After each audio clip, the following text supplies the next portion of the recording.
तो ठीक रात 10:15 पर इसरो के वैज्ञानिक भारतवर्ष को गर्व से भर देने वाला ये महाप्रयोग उन्होंने किया है। अब से सिर्फ 5 मिनट पहले भारत का PSLV रॉकेट 2 अलग-अलग स्पेसक्राफ्ट को लेकर अंतरिक्ष में गया। अब धरती से 470 किलोमीटर ऊपर गोली की रफ्तार से भी तेजी से ये दोनों स्पेसक्राफ्ट पहले आपस में जुड़ेंगे और फिर दोनों अलग भी हो जाएंगे। इसरो के स्पेडेक्स मिशन ने भारत को दुनिया के उस सुपर पावर एलीट क्लब में अब ला खड़ा किया है जो अंतरिक्ष में स्पेसक्राफ्ट और सैटेलाइट की डॉकिंग और अनडॉकिंग कर सकते हैं। इसरो के वैज्ञानिकों का ये महाप्रयोग चंद्रयान 4 की नींव भी रख देगा। 5, 4, 3, 2, 1।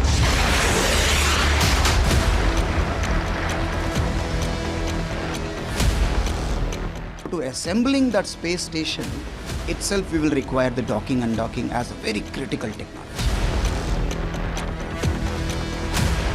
यही टेक्नोलॉजी से हम चंद्रमा से लूनार सैंपल्स यानी रेगोलिथ यानी कि जो वहाँ का मट्टी है उसे हम वापस पृथ्वी में ला सकते हैं। ये सिर्फ एक अंतरिक्ष मिशन नहीं है, ये भारतवर्ष के अंतरिक्ष में महाशक्ति बनने का विजय घोष है। रविवार रात 9 बजे अंतरिक्ष के एक महामिशन की 25 घंटे तक चलने वाली उल्टी गिनती शुरू हुई थी। 5, 4, 3, 2, 1। ठीक रात 10:15 पर कुछ इस तरह भारतीय अंतरिक्ष अनुसंधान संगठन यानी इसरो के PSLV C-60 रॉकेट ने 2 सैटेलाइट्स को लेकर उड़ान भरी। ये मिशन ऐतिहासिक है क्योंकि एक ही रॉकेट से अंतरिक्ष में पहुंचे 2 अलग-अलग सैटेलाइट्स को आपस में जोड़ा और फिर अलग-अलग किया जाएगा। 5, 4, 3, 2, 1, 0।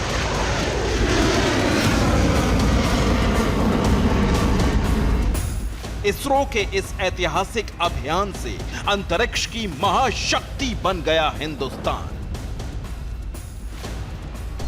क्योंकि स्पेडेक्स की तकनीक अभी सिर्फ 3 देशों के पास थी, लेकिन रूस, अमेरिका और चीन के बाद भारत अब दुनिया का चौथा अंतरिक्ष डॉकिंग हासिल करने वाला देश बन गया है।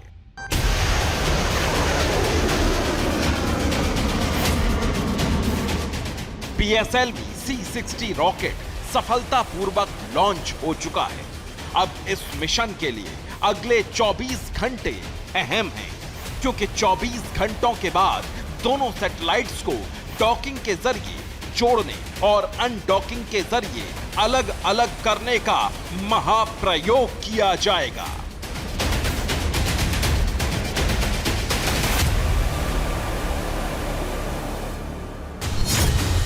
डॉकिंग का मतलब होता है स्पेस में 2 अंतरिक्ष यानों यानी सैटेलाइट्स को जोड़ना, और अनडॉकिंग का मतलब है अंतरिक्ष में रहते हुए इन दोनों को अलग करना।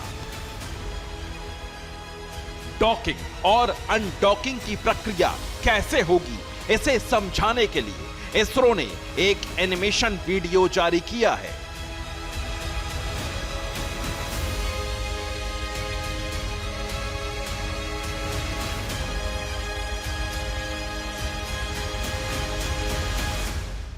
ये बहुत ही महत्वपूर्ण है इसलिए क्योंकि ये एक एक्सपेरिमेंट भी है और टेक्नोलॉजी डेमोन्स्ट्रेटर भी है। इसके अंदर 2 सैटेलाइट जो हैं SDX-01 और XDS-02 जो हैं वो क्या करेंगे, वो डॉकिंग और अनडॉकिंग का डेमोन्स्ट्रेट करेंगे। अंतरिक्ष में दोनों सैटेलाइट्स को जब जोड़ा जाएगा तब उनकी रफ्तार बुलेट की रफ्तार से भी 10 गुना तेज होगी। यानी इस मिशन में अंतरिक्ष में गोली की रफ्तार से 10 गुना तेजी से ट्रेवल कर रहे दो स्पेसक्राफ्ट को आपस में मिलाया जाएगा।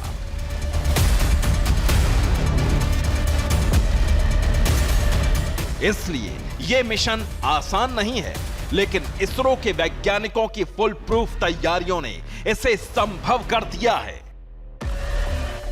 यह मिशन महत्वपूर्ण है क्योंकि इस मिशन की कामयाबी पर ही भारत का चंद्रयान 4 मिशन निर्भर है, जिसमें चंद्रमा की मिट्टी के सैंपल धरती पर लाए जाएंगे। लॉन्च के 24 घंटे के अंदर स्पेसक्राफ्ट धरती से 20 किलोमीटर दूर तक पहुंच जाएंगे और 10 दिन बाद इनकी दूरी धरती से 470 किलोमीटर होगी। धरती से इतनी दूर डॉकिंग और अनडॉकिंग का महाप्रयोग होगा। इसरो के इस मिशन का नाम है स्पेस डॉकिंग एक्सपेरिमेंट यानी स्पाडेक्स, क्योंकि पहली बार इसरो के वैज्ञानिक धरती से 470 किलोमीटर ऊपर 2 सैटेलाइट्स की डॉकिंग और अनडॉकिंग करेंगे। हजारों किलोमीटर की रफ्तार से उड़ते हुए 2 स्पेसक्राफ्ट को पहली बार जोड़ा जाएगा और फिर उन्हें अलग अलग किया जाएगा।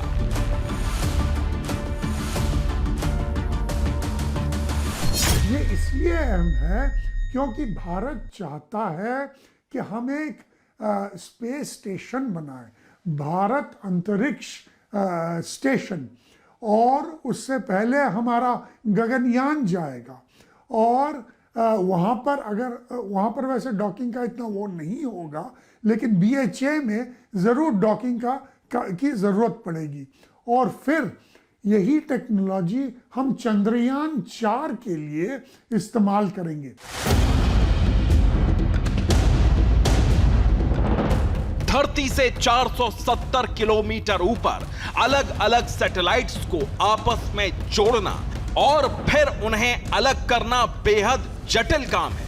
हालांकि इससे पहले अमेरिका, रूस और चीन ऐसा कर चुके हैं, लेकिन तीनों ही देशों ने इसकी जटिल तकनीक की बारीकियां किसी से शेयर नहीं की। इसलिए इसरो को अपना खुद का डॉकिंग मैकेनिज्म बनाना पड़ा और जब इसरो के वैज्ञानिकों ने यह सफलता हासिल कर ली तो अब दुनिया हैरान है,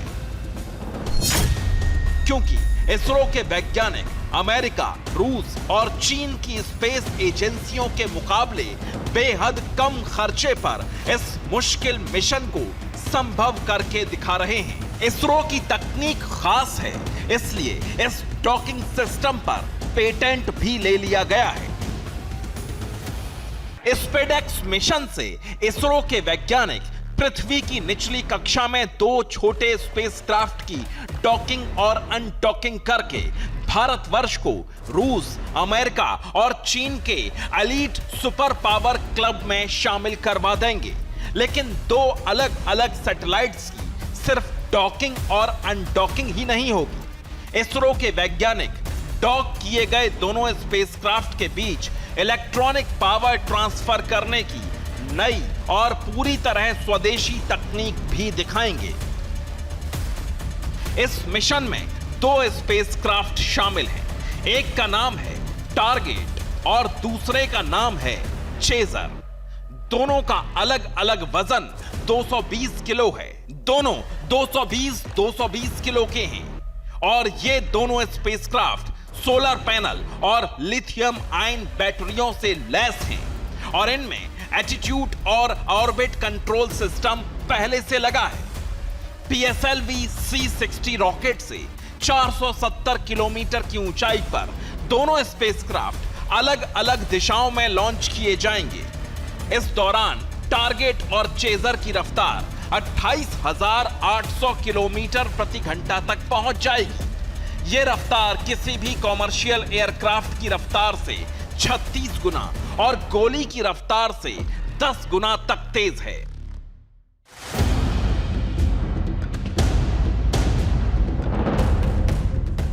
खास बात यह है कि इन दोनों स्पेसक्राफ्ट के बीच सीधा कम्युनिकेशन लिंक नहीं होगा।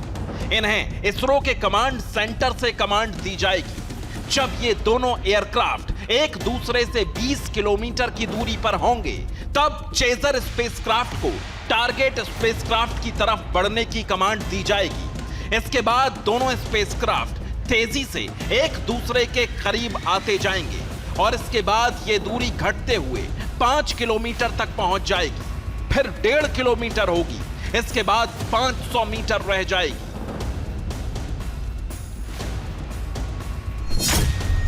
5 किलोमीटर से 250 मीटर की दूरी तय करते समय दोनों एयरक्राफ्ट लेजर रेंज फाइंडर का इस्तेमाल करेंगे। जब चेजर और टारगेट के बीच की दूरी सिर्फ 3 मीटर रह जाएगी तो डॉकिंग यानी दोनों स्पेसक्राफ्ट के आपस में जुड़ने की प्रक्रिया शुरू हो जाएगी। 1 मीटर की रेंज तक आने के लिए हाई कैपेसिटी वाले डॉकिंग कैमरे का इस्तेमाल होगा, लेकिन जब दोनों स्पेसक्राफ्ट की दूरी सिर्फ 1 मीटर रह जाएगी तो इसरो के वैज्ञानिक बिना कोई चूक किए ध्यान से विजुअल कैमरे का इस्तेमाल करते हुए दोनों स्पेसक्राफ्ट की डॉकिंग करवाएंगे। भविष्य में इंसानों को अंतरिक्ष भेजने और इसरो के फ्यूचर प्लान के लिए अंतरिक्ष डॉकिंग प्रयोग बेहद जरूरी है। भविष्य में इसरो के कई बड़े मिशन की सफलता स्पेसएक्स पर ही निर्भर है। इसीलिए इस मिशन से पहले इसरो के वैज्ञानिक लॉन्च से पहले तिरुमला के स्वामी वेंकटेश्वर मंदिर भी पहुंचे और मिशन की सफलता के लिए वहां उन्होंने पूजा की। डॉकिंग मिशन की सफलता बहुत जरूरी है क्योंकि भारत के अगले मून मिशन यानी कि चंद्रयान 4 में भी इसी तकनीक का इस्तेमाल होगा, जिसमें चंद्रमा से सैंपल वापस धरती पर लाए जाएंगे। भारत को अंतरिक्ष में अपना स्टेशन बनाने और वहां आने जाने के लिए भी डॉकिंग तकनीक की जरूरत पड़ेगी। अब आप देखिए कि कैसे भारतवर्ष तेजी से अंतरिक्ष की महाशक्ति बन गया है। 3, 2, 1, 0.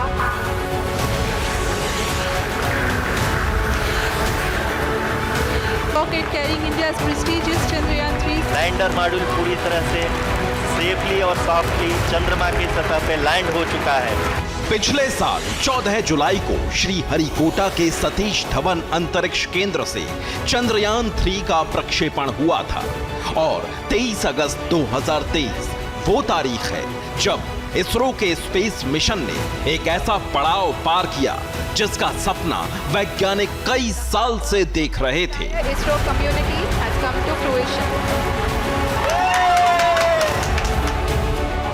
23 अगस्त 2023 को शाम 6:04 पर जब चंद्रयान 3 के विक्रम लैंडर ने चांद की सतह को छुआ था तो मानो 140 करोड़ देशवासियों की सांसें थम गई थी। तालियों की गड़गड़ाहट जब तक थमी, हम तब तक चांद के साउथ पोल पर पहुंचने वाले पहले और चांद को छूने वाले दुनिया के चौथे देश बन चुके थे। चंद्रयान 3 की सफलता के बाद 23 अगस्त भारत का राष्ट्रीय अंतरिक्ष दिवस बन गया। बीते 1 साल में इस मून मिशन की बदौलत भारत ने कई बड़ी खोजें की हैं जो दुनिया के बाकी देश नहीं कर सके। चंद्रयान 3 के प्रज्ञान रोवर ने खोजा कि चंद्रमा के दक्षिणी ध्रुव के पास इलेक्ट्रिकली चार्ज प्लाज्मा की मोटी परत है। विक्रम लैंडर में तापमान जांचने वाला ऐसा उपकरण लगा था जो चांद की सतह से 10 सेंटीमीटर से नीचे तक जा सकता था। इसके माध्यम से पता चला कि चांद की सतह का जो तापमान होता है उसकी तुलना में सतह के अंदर का तापमान करीब 60 डिग्री सेल्सियस तक कम होता है। विक्रम लैंडर ने यह भी पता लगाया कि चांद पर लगातार भूकंप आते हैं। इससे पहले वैज्ञानिकों का मानना था कि ये या तो हल्के भूकंप हैं या फिर किसी उल्का पिंड की वजह से चांद पर कंपन होता है। विक्रम लैंडर के साथ चांद की सतह पर गए प्रज्ञान रोवर ने दक्षिणी ध्रुव पर सल्फर की मौजूदगी कंफर्म की थी। इसरो के वैज्ञानिकों के मुताबिक चांद की सतह पर सल्फर ही नहीं बल्कि सिलिकॉन, आयरन, कैल्शियम और एल्यूमिनियम भी मिला था। भारत के लिए यह पूरा मिशन इसलिए भी गौरवशाली था क्योंकि भारत के वैज्ञानिकों ने वहां जाने की ठानी थी जहां अब तक कोई नहीं पहुंच सका था। लेकिन अब अपना पहला स्पेस डे मनाने के बाद इसरो के वैज्ञानिक चंद्रयान 4 की तैयारी में जुट गए हैं। इसरो का डॉकिंग और अनडॉकिंग वाला महाप्रयोग चंद्रयान 4 मिशन के लिए जरूरी है। चंद्रयान 3 अभियान की कामयाबी के बाद इसरो अब चंद्रयान 4 मिशन की तैयारी में जुट गया है। इस मिशन के तहत चंद्रमा की मिट्टी और चट्टानें निकालने की योजना है। इसरो की योजना है कि जिस शिव शक्ति पॉइंट पर विक्रम लैंडर उतरा था, वहीं चंद्रयान 4 को भी उतारा जाएगा, वहीं चंद्रयान 4 को भी उतारा जाएगा। चंद्रयान 4 मिशन चंद्रयान 3 की तुलना में ज्यादा जटिल है, क्योंकि इसमें न सिर्फ सुरक्षित तरीके से चंद्रमा पर पहुंचना है, बल्कि उसके नमूने इकट्ठे करके सुरक्षित वापस भी लौटना है।